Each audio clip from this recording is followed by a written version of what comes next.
What is gravity? Two famous scientists did research on how gravity works. Newton was the foremost of them.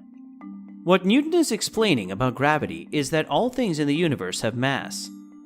There will always be an attraction between two objects, or every mass attracts every other mass.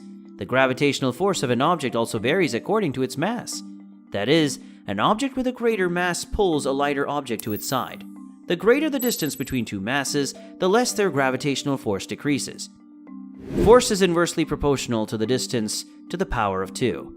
This means that if the distance increases by 2 times, the force will decrease by 4 times.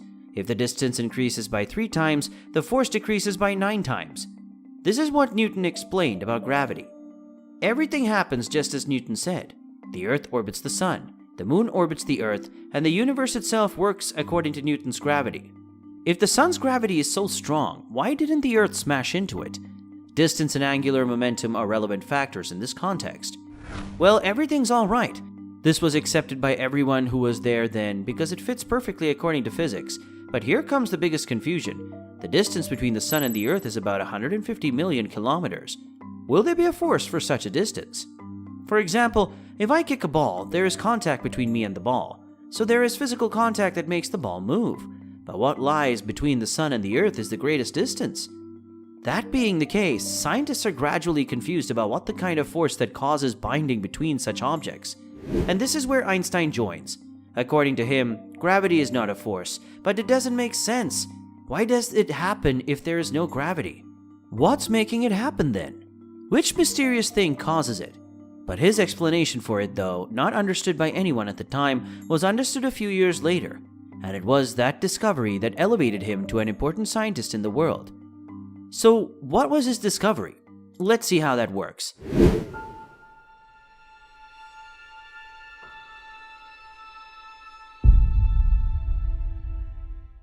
Our universe looks like it is empty, but in reality it is not empty. Empty spaces are not really empty. The whole universe is like a fabric sheet. That sheet combined with fourth dimension time becomes spacetime. He says curvatures in spacetime are responsible for gravity.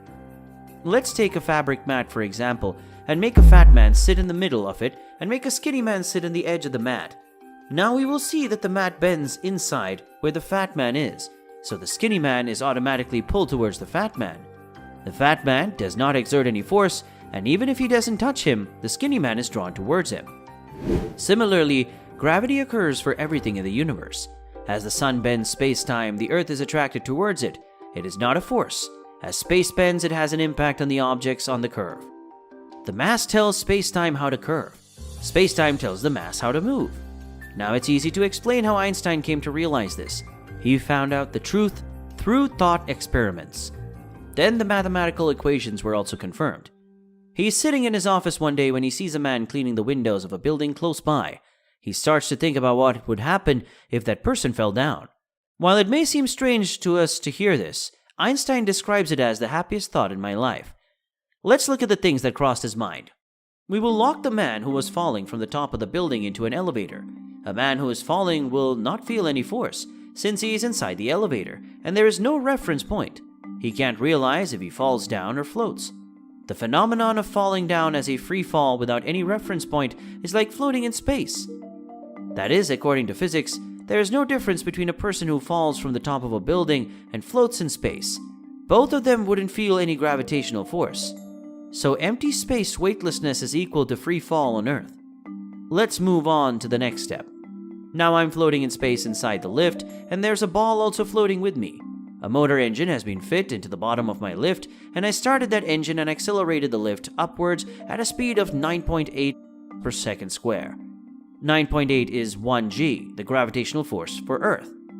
Now what happens when I accelerate at this speed is that the ball floating with me will fall down on the lift floor, and I will also be pushed towards the bottom of the lift.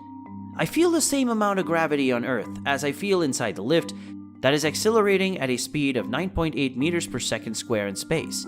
Whatever can be done with the help of gravity on Earth can also be done in this lift. I don't feel any difference, whether in space or on Earth. So free fall on Earth is equal to free movement in space. Gravity on Earth is equal to 9.8 meters per second square. Acceleration in space. That is, acceleration causes gravity. Now I'm in space inside a lift, and I turn off that engine, and the lift is made to float steadily in one place. What will happen if I throw the ball in straight? When I throw a ball, it goes in a straight line. What if I throw that ball at an accelerating lift? The ball will go down in a curved path and hit onto the floor. So far, everything is going well. Now I've switched from the ball to a light beam. How will it go if I torch the light in the accelerating lift? Light is known to always go in a straight line at constant velocity. If you throw a ball on the Earth, it will travel in a curved path and then fall to the ground.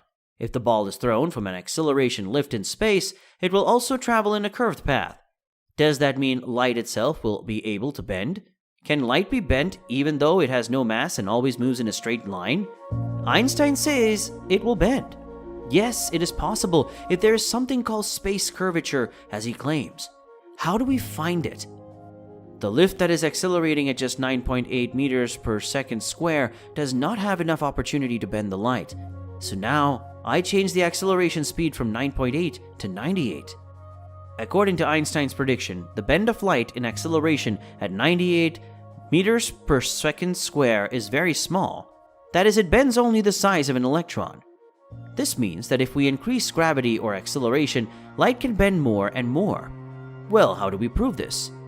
In those days, it was impossible to build an engine that had such acceleration and implement it. In fact, not even a rocket was invented at the time, but we have gravity. The sun was the strongest gravity when it comes to our nearby things. Its gravity is 28 times stronger than Earth's because its mass is 330,000 times bigger. If we calculate what will happen in that gravity, the gravity will bend the light to 1.75 arc seconds. An arc second is 360 degrees in a circle, and if you take 1 degree of it, it has 60 minutes within it, and 60 seconds per minute. Of these, 1.75 arc seconds is very small. In 1915, Einstein published his theory with equations. Everyone was confused when they saw this theory. What is this? What is he trying to say? No one understood it at the time. Then 4 years later, Arthur Eddington, the greatest astronomer at the time from England, set out with his team to experiment with this. At that time, they knew the exact location of some of the stars, and if Einstein's theory was correct, the star behind the sun should be visible somewhere else, because the light should bend and be visible to our eyes. They were waiting for a total solar eclipse because the sun's brightness makes it hard to see nearby stars. When the day of the solar eclipse came, Arthur Eddington's team started taking pictures. To their surprise, the star showed up in the photos in a place they hadn't expected. Gravity had bent light itself because space-time had been bent. For example, I go straight from one place to the North Pole. As far as I'm concerned, I'm going in a straight line, but to an outside observer, I appear to be taking a curved path. Similarly, light always travels straight, and because its path is curved, it also bends. So the shortest path of light can be a curved one. Now you may have a doubt. If the space at the bottom of a massed object only bends, does space bend at the top of that object? All the space-time curvatures we see in the video are shown in 2D visuals, so that we can easily understand them. Its 3D form is hard to understand, but that's exactly the case. It was only after this space-time curvature was demonstrated that Einstein was celebrated as the greatest scientist. This thought experiment is not a simple one. It is the greatest thought in human history. This simply explained not only gravity, but also showed the world how the entire universe works. This is called the General Theory of Relativity. That's what space-time curvature is. But how did this time come in it? How does space-time explain time dilation? The Special Relativity Theory provides an explanation, and we'll see it in detail in the next video.